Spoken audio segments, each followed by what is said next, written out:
groom someone. Excuse me? What are your thoughts on the rule change? Going back to that, giving referees more, I guess, encouragement to call early technical. Didn't we go through this a few years ago? 4 years ago, where demonstrative acts were considered as technicals. We really encourage our players to contain themselves. There is a sense that there's much more demonstrative activity on the court in the last 10, 15 years than there has been in the past. I mean, it's just part of the nature of our society. But it'll work itself out as the season goes forward. Hopefully it'll be, I appreciate what the league's trying to do. Whether they can get it accomplished or not, I don't understand. Now, John, when we were walking down here, he was arguing with me that he thought that it would take away from the fans their anticipation or their participation emotionally in the game, because they see their players demonstrative about a foul or activity, and it kind of encourages fan participation.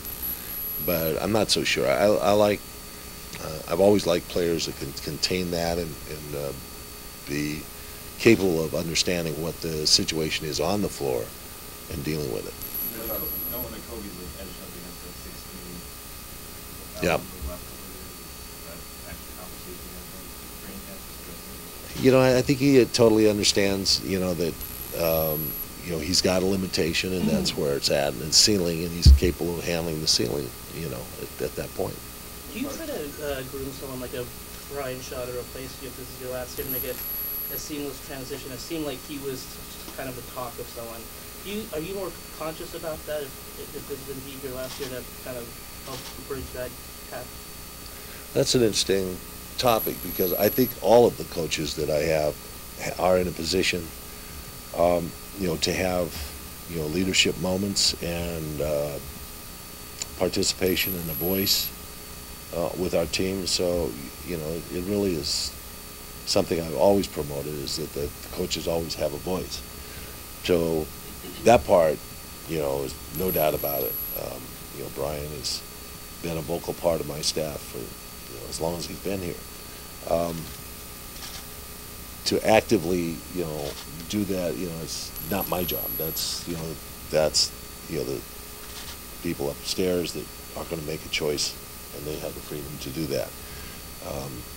We don't know, and no one should, I guess, know what their choice is going to be until it actually happens.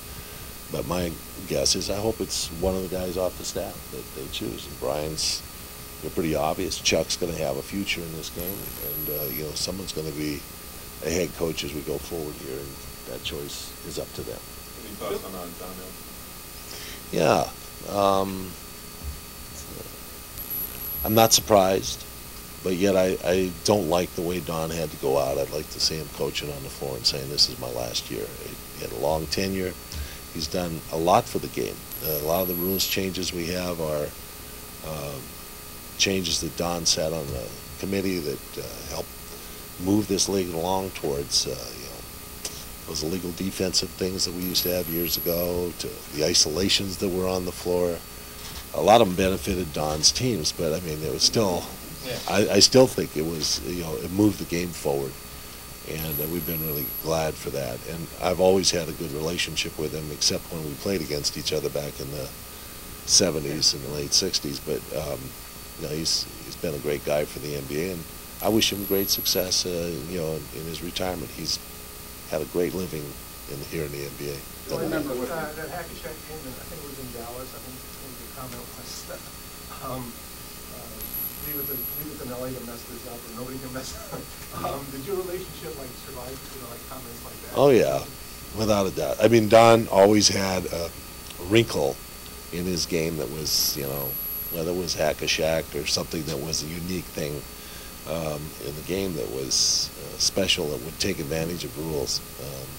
But my vision of him that I enjoy the most is when he used to wear tennis shoes with a tape over the logo, and usually a fish tie or something that was an unusual tie on the sidelines in Milwaukee. I think that's the best vision of Don. I can sum it up. How does this year feel different than other years when they thought you were done, or going to be done? I've kind of looked at every season as the last season. especially here for the last 3 years. So, you know, it's not all that different. Feels kind of much like the same. Are you 100% sure that this is it? You know, I can't tell. I mean, I just every year I like to think of going into a season and it's, you know, this is it. You know, doing it the right way and putting everything I have into it, and so this is just like normal thing. You remember going back to Game 7 last year, what the degree of exhaustion was? It's been only 3 years for everybody around you. Was it unusual? Did you feel like you were at the end of that unusually exhausted run at the end of that stretch? No. It seemed that, since it was kind of a marathon. It was a marathon. It was long. The flights back and forth cross country and playing games immediately after those long flights, I think those are physically exhausting. But we had a day off in between after that, and you know, I felt pretty good actually by the 7th game. I think that, by the way, helped us win that 6th game by, you know, whatever points we did, the large sum of points we won in that 6th game. I think those, you know, I think the NBA would be really step forward if they took another day in between those long flights cross country and games. So have you watched Game 7 yet? Yes, I have. What do you think? God, I kept asking Kobe keep passing the ball for most of the game, and he still didn't change. He was still taking those shots, but he got it together in the 4th quarter. We had a good 4th quarter. It was nice to see. Where does that game place in some of the more, high-profile, remarkable games you've had a chance to coach? You know, there's some, you know, play there by Ron Artest that just stands out in my mind as, you know, some of the best performance under pressure of any player that's had that type of role on my teams. He's had a role which he's had a up and down role or up and down season, roller coaster season, and then to have a 7th game like that was, you know, just remarkable. That's outstanding for me. And, you know, I like the way our team handled themselves after getting down by 13 in the 3rd quarter. They were able to, you know, push things a little bit farther and get it going. Phil, was it scary to be down 13 at Holy with all this coming to the moment you might have been not coming up to the moment? Was that really sobering for you?